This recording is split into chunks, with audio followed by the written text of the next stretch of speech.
I was a student at Allen Field. I would go to the after-school programs because both of my parents worked.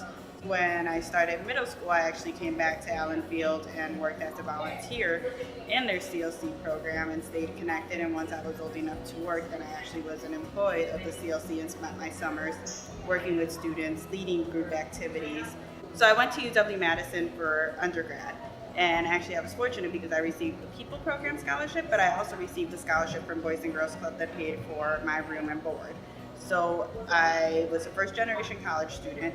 My parents could not afford it, and I was given the opportunity because of my work through Boys and Girls Club. I was able to apply for the scholarship, and I obtained it. So I was able to do my undergrad free of cost without having any student loans and without having to burden my family that could not afford it.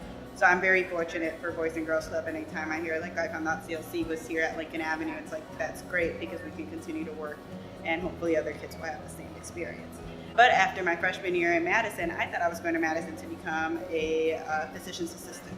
So I did all of my first year work was all in chemistry, math, and those courses.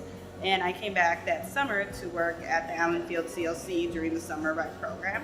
And I remember like 2 weeks into it, one of the members was having a really, really hard time. And their reaction out of anger was to pick up a chair and throw it. I said, why don't you just take 5 minutes to yourself and then come here and we're going to do some work together.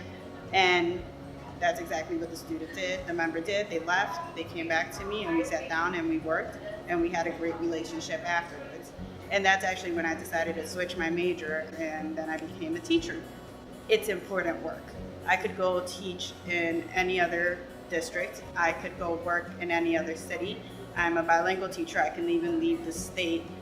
But the work here is important and our kids deserve it. I cannot offer to my students everything that I want to offer if it were not for the partnership with Boys and Girls Club.